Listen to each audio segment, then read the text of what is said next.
오늘 여러분들에게 드릴 말씀은 인간이 치유할 수 없는 병이라는 제목으로 함께 은혜를 나누려고 합니다. 우리가 읽은 성경 본문은 아람 왕의 군대 장관 나아만이라는 사람의 이야기가 시작되는 부분입니다. 말씀의 내용은 구원과 관련된 매우 중요한 원리를 담고 있어요. 성경은 크게 구약과 신약 두 권의 책으로 이루어져 있습니다. 근데 이 책은 하나의 메시지를 담고 있어요. 그 성경책 안에는 수많은 책들이 있지만 또 크게는 구약과 신약 두 권으로 나누어져 있지만 하나의 메시지를 담고 있습니다. 그 하나의 메시지는 바로 하나님과 인간과의 그런 관계에 대해서 말하고 있어요. 세상 사람들은, 하나님을 믿지 않는 사람들은 성경의 말씀을 읽거나 또 성경의 말씀에 대한 설교를 듣는 일을 귀찮게 여기고 또 어리석게 여기는 경우들이 있습니다. 그런데 우리가 가만히 생각해 보면 성경의 말씀이 얼마나 귀한지 몰라요. 세상에 가장 많은 사람들이 읽은 책이 바로 성경책이고요, 또 가장 많은 언어로 번역된 책도 성경책이고 가장 많이 팔린 책 역시도 성경책입니다. 그리고 사람들이 읽고 가장 많은 변화를 경험한 책도 바로 성경책이에요. 그러니까 우리가 그 성경이 뭐라고 얘기하고 있는가, 또 성경의 이야기들이 어떤 이야기가 있는가에 대해서 우리가 들어보는 것은 너무나도 우리의 인생에 중요한 가치 있는 일이 되리라고 믿습니다. 많은 사람들이 나는 내 인생을 살 거야, 다른 것 의지하지 않고 나는 나만의 인생, 내가 성실히 내 인생을 살면 내 인생에도 좋은 일들이 있을 거야 하면서 자신의 인생에 초점을 맞추는 경우들이 많습니다. 그러나 우리가 하나님의 말씀을 알게 되고 하나님 앞에 설 때 우리의 인생은 진정한 의미를 찾게 되어져요. 왜냐하면 성경은 마치 우리 인생 사용 설명서와 같은데 우리의 인생이 어디로부터 와서 어디로 가는지에 대해서 가르쳐 주고 있기 때문에 그렇습니다. 많은 사람들이 자신의 인생을 위해서 살아가지만 정작 자신의 인생이 어디로 와서 어디로 가는지 잘 모를 때가 많거든요. 그리고 어떤 문제가 일어났을 때 그 문제에 대한 진단을 잘 하지를 못합니다. 그래서 방황하는 인생이 되는 거죠.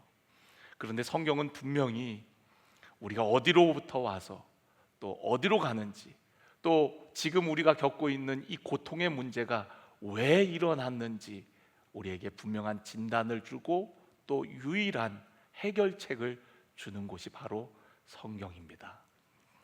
그래서 우리가 성경을 읽고 또 성경의 이야기들을 듣는 것이 얼마나 중요한지 몰라요. 오늘 교회를 처음 오신 분들은 오늘 성경의 이야기를 듣는 겁니다. 여러분들이 오늘 이 이야기를 통해서 정말 여러분의 삶이 풍성한 은혜와 또 행복을 얻게 되어지기를 간절히 축원합니다. 성경에는 수많은 인물들이 등장합니다. 그들이 어떻게 하나님을 알게 되었고 또 하나님을 믿게 되었는지, 그리고 어떻게 구원을 받았는지를 말해주고 있어요. 여러분들이 처음 들어보는 이름들도 많이 등장합니다. 아브라함, 이삭, 야곱, 모세, 다윗은 한 번쯤 들어보셨을 것 같아요. 교회를 처음 오신 분들도 다윗과 골리앗의 이야기, 그게 성경의 이야기거든요.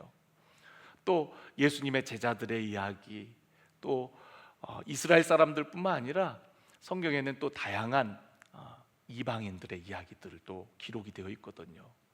우리가 읽은 본문 말씀이 바로 아람 나라, 하나님을 섬기지 않는 나라입니다. 그렇지만 당시 최고의 강대국이었던 아람 나라, 그 나라의 군대 장관이었던 나아만의 이야기입니다.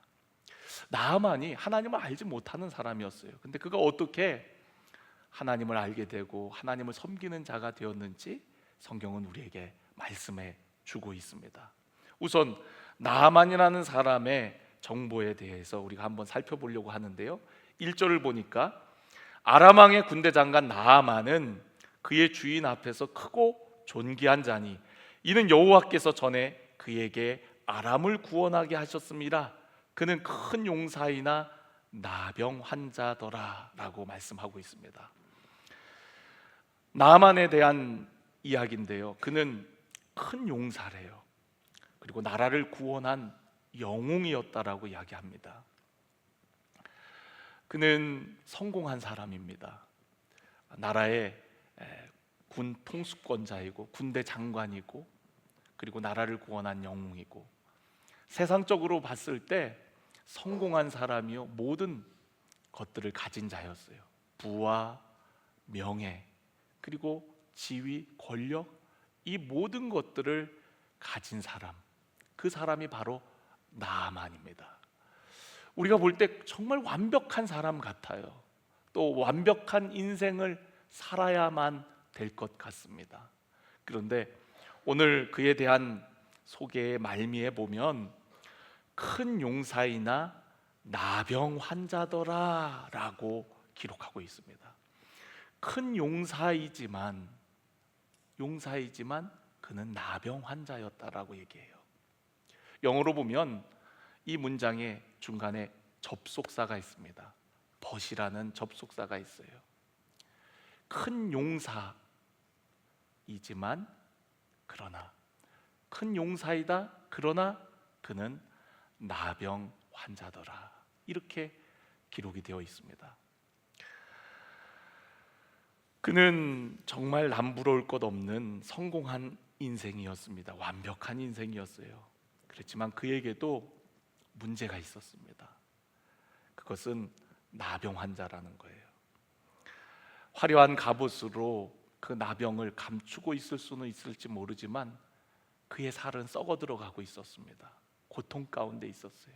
좋은 옷으로 치장을 할 수 있을지 몰라도 그의 인생에는 아픔과 고통이 있었어요. 말 못할 고통이 있었습니다. 한번 생각해 보세요. 군대 장관이었던 나아만이 해볼 수 있는 거 다 해보지 않았겠습니까? 용하다는 의사도 찾아가 봤을 것이고, 또 나병에 좋다는 음식이나 약도 다 얻어갖고 어떻게 해서든 구해갖고 먹어봤을 겁니다. 그런데 그 병은 고칠 수 없는 병이에요. 과거에는 이 나병을 가리켜서 하나님께서 저주하신 자에게 나타나는 병이라고 했어요. 죄를 많이 지은 사람이 얻게 되는 병이라고 생각이 되었습니다. 그래서 성경에서 나병이 나올 때에는 그 나병은 죄의 모형, 죄의 근원을 이야기할 때 나병이 많이 등장합니다. 그러니까 나병이 걸렸다는 것은 그에게 죄가 있다는 것이고, 그 죄로 인한 한 현상이 바로 나병에 걸리게 되었다는 것을 보여주는 것이죠. 우리가 인생을 살아가면서 인생을 망치는 무언가가 항상 우리의 인생 가운데 있다는 사실을 아셨으면 좋겠어요. 세상이 아무리 발전하고 과학과 문명이 아주 눈부시게 발전했다 할지라도, 또 현대의학이 발전해서 우리가 100세 시대를 살고 있다 해도 여러분, 모든 것이 괜찮다라고 말하는 사람은 없을 겁니다. 지금도 지구상에는 전쟁으로, 기아로, 또 재난으로 죽어가는 수많은 사람들이 있다는 것을 여러분 잘 알고 계실 거예요. 이렇게 과학이 발달됐는데, 과거에 비해서 지난 50년, 100년 전에 비해서 이 세상은 이렇게 살기 좋은 시대가 되었음에도 불구하고 여전히 많은 사람들이 고통 가운데 있고, 또 많은 사람들이 질병으로, 알 수 없는 바이러스로, 알 수 없는 사고와 재난으로 죽어가고 있지 않습니까? 우리가 과거 200년 전 유럽에서 계몽주의, 또 르네상스 운동, 이런 운동들을 통해서 과학과 이성으로, 또 경험으로 얼마든지 우리 인간의 삶을 더 나은 삶으로 발전시킬 수 있다라고 생각했어요. 인간의 과학과 이성은 얼마든지 더 좋은 세상으로, 유토피아와 같은 세상을 만들어낼 수 있다라는 그런 환상을 가지고 인류 문명을 발전시켜 왔습니다. 그런데 어땠습니까? 세계 1차, 2차 전쟁을 통해서 그것이 헛된 꿈이라는 것을 우리는 알게 되지 않았습니까? 아무리 인간이 노력해도 취할 수 없는 참된 만족함, 참된 평화, 참된 행복, 우리의 노력으로 이루어지는 것이 아니라는 것을 우리는 이미 역사를 통해서 잘 알고 있습니다. 성경은 우리에게 그러한 해답을 제시하고 있는 거예요. 고통당하고 또 괴로워하는 인류의, 또 우리 인생의 진정한 해답을 성경의 말씀을 통해서, 이야기를 통해서, 또 하나님을 만난 수많은 사람들을 통해서 우리에게 말씀하고 있는 거예요. 이 세상은 마치 아람 사람 나아만과 같습니다. 이 시대에 대해 얼마든지 이런저런 자랑을 할 수 있겠죠. 나아만처럼 나라를 구했고 왕이 인정하는 사람이고 큰 용사이고 모든 부귀영화를 누리는 그런 인생이지만 그의 인생에 그러나가 있는 겁니다. 그러나 나병 환자더라. 완벽해 보이는 그의 인생 가운데에도 그러나 나병 환자더라. 그 나병 환자라는 그 한마디가 그의 인생을 피폐하고 고통스럽게, 모든 걸 다 가졌지만 아무것도 가지지 못한 인생처럼 그 나락으로 우리를 추락시켜 버리게 되어지는 겁니다. 우리가 성경에 보면은 페르시아 제국 때 하만이라는 사람이 있었어요. 근데 그 하만이라는 사람은 나라의 2인자입니다. 왕 다음으로 높은 자예요. 그래서 왕과 같은 대우를 받았어요. 왕처럼 수레를 타고 이동을 했고, 모든 백성이 그 하만이라는 사람이 나타나면 그 앞에 다 절할 정도로 왕의 버금가는 그런 권력과 힘을, 또 명예를 가진 자였습니다. 그런데 여러분, 하만이라는 자가 누구 때문에 몰락하기 시작합니까? 모르드게라는 한 사람, 유대인 한 사람, 그가 하나님 외에는 다른 곳에 엎드리지 않겠다고 하며 하만이 나타나도 그 앞에 절하지 않고 인사하지 않는 거예요. 여러분, 하만은 모든 걸 다 가진 자입니다. 모든 걸 누리는 자입니다. 그냥 모르드게 한 사람쯤은 그냥 신경 안 써도, 관심 갖지 않아도 얼마든지 많은 것을 누릴 수 있는 인생임에도 불구하고 그의 인생에도 그러나가 있는 거예요. 그러나 모르드게는 그 앞에 절하지 않더라. 모르드게 한 사람 때문에 하만은 결국 몰락하게 되어집니다. 사울도 그랬죠. 사울이라는 사람이 있습니다. 이스라엘 초대 왕입니다. 여러분, 초대 왕이 되었으니까 얼마나 멋집니까? 얼마나 부럽습니까? 왕이 없던 나라에 최초의 왕으로 등극하게 됩니다. 왕이 되었으면 모든 것이 감사하지 않을까요? 베냐민 지파의 가장 작은 자였던 사울을 어느 날 하나님께서 그를 부르셔서 왕으로 세우셨다면 모든 게 감사하고 모든 게 기쁘고 모든 게 만족스러울 것 같은데, 사울의 마음에 어느 순간부터 마음에 불편함이 있기 시작합니다. 그 불편함은 다름 아니라 자기가 가장 아끼고 사랑해야 되는 사위를 통해서였어요. 다윗이 골리앗을 쓰러뜨리자 사람들은 이렇게 얘기합니다. 사울이 쓰러뜨린 사람은 천천히고 다윗이 쓰러뜨린 사람은 만만이다. 이 얘기를 듣고는 사울 왕의 마음에 미움이 생기기 시작합니다. 질투가 생기기 시작합니다. 분노가 일기 시작합니다. 그가 왕임에도 불구하고 자기 사위를 미워하고 그에게 권력을 조금이라도 나누어 주지 않기 위해서 그를 제거하려고 하게 됩니다. 모든 걸 다 가진 자입니다.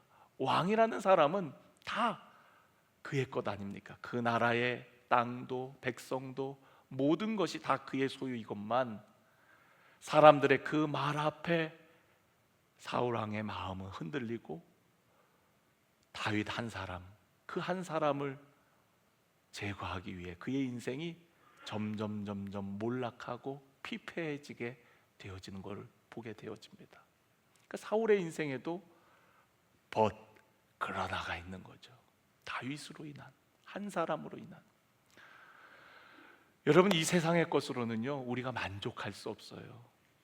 오늘 우리가 이 거룩한 자리에 나와서 다 멋지게 옷 입고 오셔서 이렇게 앉아 있으니까 다 괜찮은 모습으로 있지만 어쩌면 우리는 나만 장군처럼 다른 사람에게 보여줄 수 없는 말 못하는 그런 고통과 아픔을 안고 살아가고 있지는 않습니까?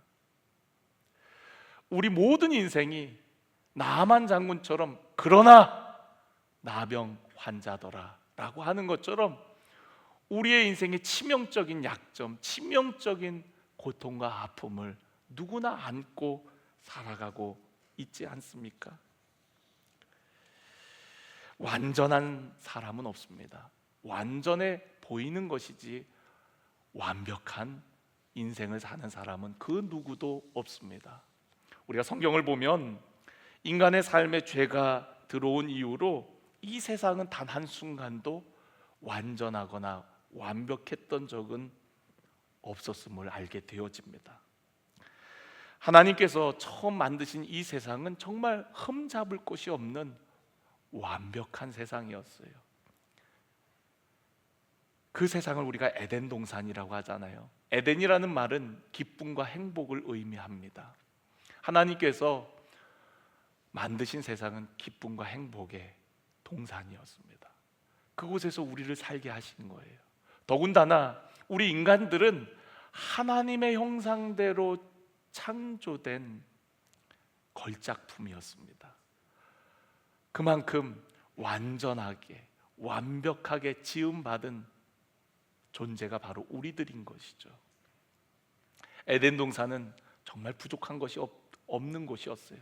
모든 것이 풍족했습니다. 그런데 어느 날 인간의 삶에 죄가 들어온 거예요. 그 죄는 우리의 삶에 하나님께서 주신 은혜와 축복을 앗아가게 되어집니다. 인간은 처음부터 고통스러운 삶을 사는 것이 아니었어요. 우리의 인생이 얼마나 힘겹습니까? 그래서 예수님께서도 우리 인생을 향하여서 수고하고 무거운 짐진 자라고 명하지 않았습니까? 먹고 사는 문제 때문에, 또 인생의 무거운 짐들, 어려운 문제들 때문에 얼마나 괴로워하고 힘들어하는 인생들이 얼마나 많습니까?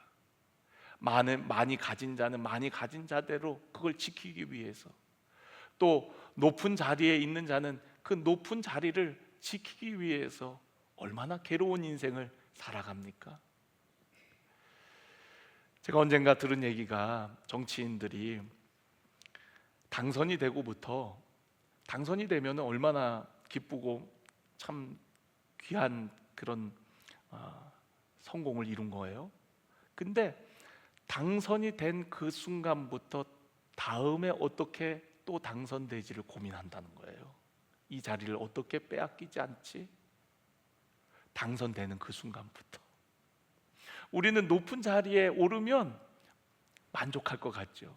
그러나 그 높은 자리에 올라가면 누군가가 시기하고 질투하고 또 그 자리를 뺏기기 위해, 또 빼앗기지 않기 위해 우리는 신경 쓰고 스트레스 받고 그러면서 살아가는 게 우리 인생 아닙니까?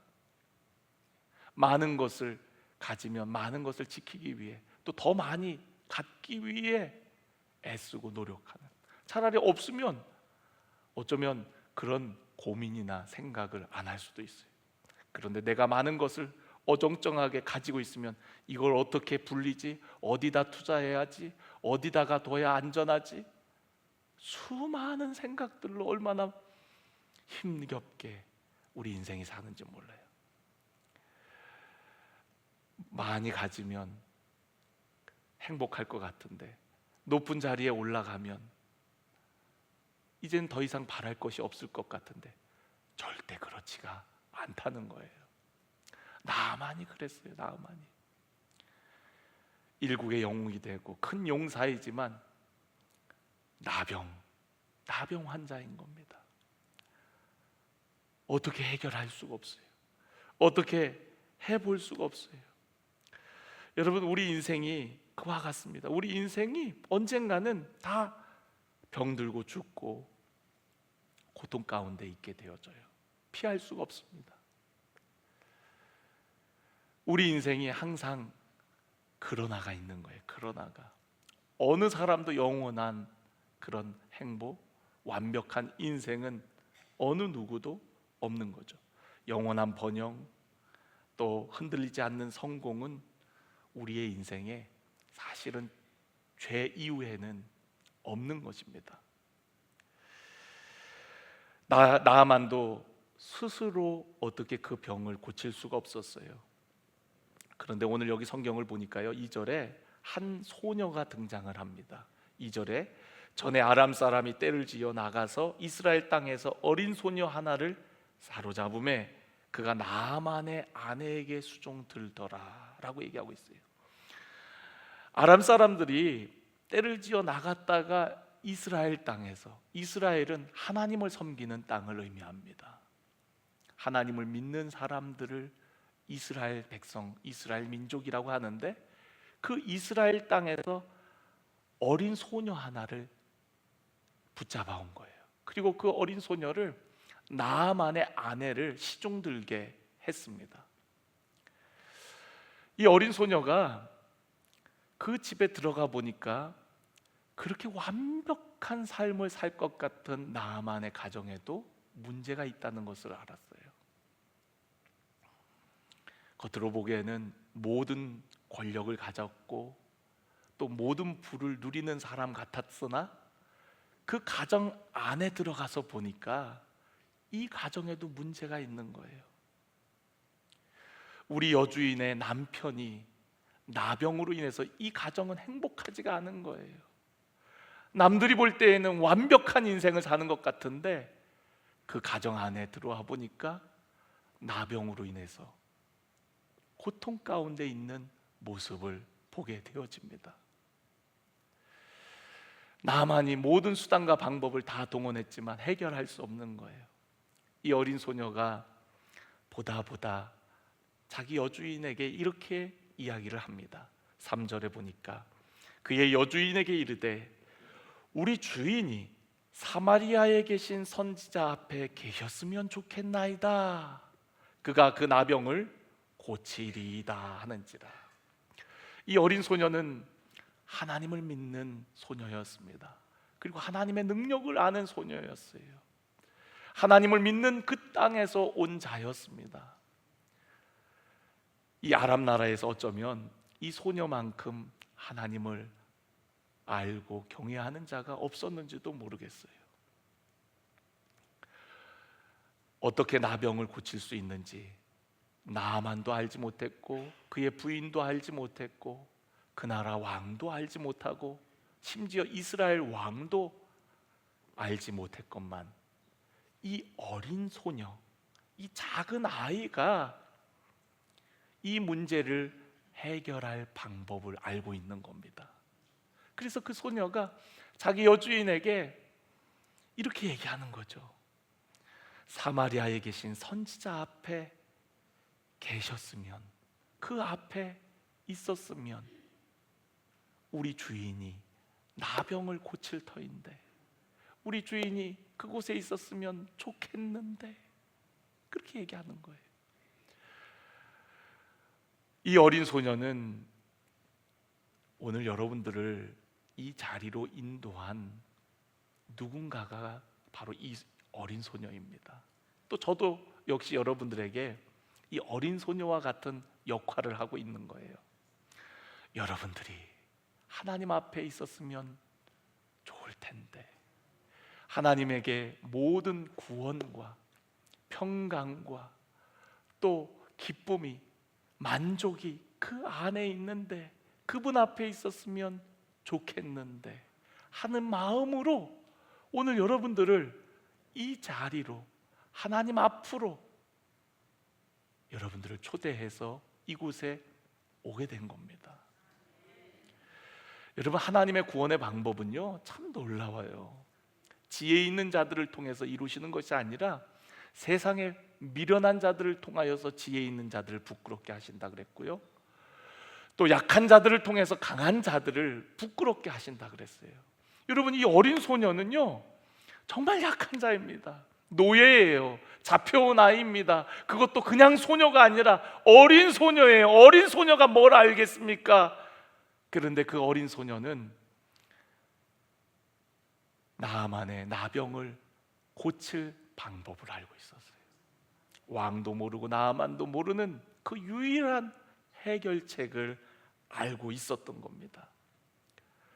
그래서 우리 주인이 그 앞에 있었으면 여러분들도 나병과 같이 남들에게 보여줄 수 없는, 말할 수 없는 아픔과 고통이 있지 않습니까?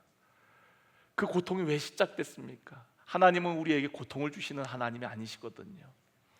이 세상에 죄가 들어오고부터 언제부턴가 인간은 고통당하게 됐고, 땀 흘리지 아니하면, 힘들이지 아니하면, 수고하지 아니하면 먹고 살 수 없는 인생이 되었습니다.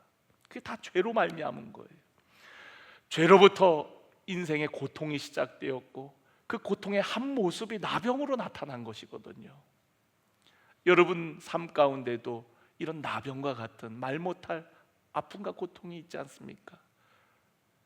실상은 그것이 죄로부터라는 것을 우리는 알지 못한 채 인간적인 방법과 노력만 간구하면서 내가 열심히 살면 행복해질 거라고, 열심히 노력하면 나도 성공하고 번영하는 그런 삶을 살 수 있을 것이라고 되뇌이며 착각 속에 살아오진 않았습니까? 그 고통의 문제는요, 하나님 앞에 나아갈 때 우리의 아픔과 죄를 짊어지신 예수님께 나아갈 때에 해결된다고 성경은 우리에게 분명히 말씀하고 있습니다. 모든 사람이 다 죄를 지었기 때문에 죄 가운데 있다 그랬어요. 죄 가운데 우리가 아무리 어떤 노력과 수고를 해도 죄 가운데에서는 진정한 만족과 행복이 없다라고 성경은 우리에게 말씀합니다. 오직 우리의 죄를 담당하신 예수 그리스도, 우리를 사랑하셔서 이 땅에 오시고 우리의 모든 무거운 짐을 대신 지시고, 심지어는 죄의 짐도 다 담당하시고 우리를 위해 죽으신 그 예수님께 나아오는 것, 그것이 바로 믿음이거든요. 그렇게 믿음을 갖는 그에게 하나님의 은혜와 구원을 베풀어 주시고 우리의 인생의 모든 아픔과 고통, 문제가 다 벗어지고 그 안에서 참된 행복을 누리게 되어지는 줄로 믿습니다. 저는 오늘 어린 소녀와 같은 심정으로 여러분들에게 말씀드립니다. 여러분들이 하나님 앞에 있으면 좋을 텐데, 하나님 앞에 나오기만 하면 고침받을 텐데, 인생의 그 어떤 문제도, 아픔도, 고통도, 죄의 문제도 다 그 주님께서 담당해 주실 텐데, 여러분 오늘 그 어린 소녀와 같은 마음으로 여러분 한 분 한 분에게 말씀드립니다. 주님 앞에 나오십시오. 또한 우리 주님께서 오늘 여러분들을 초청하십니다. 수고하고 무거운 짐진 인생들아, 다 내게로 오라. 내가 너희를 쉬게 하리라. 우리 주님 여러분 한 사람 한 사람을 부르시고 초대하십니다. 오늘 그 초대에 응해서 나아가기만 하면 나아만이 마침내 그 선지자 앞에 나아가서 그의 나병이 고침받았던 것처럼 나아가기만 하면 오늘 주님 앞에 나아오는 여러분의 인생을 고치시고 치유하시고 또 모든 죄로부터 자유케 하실 줄로 믿습니다.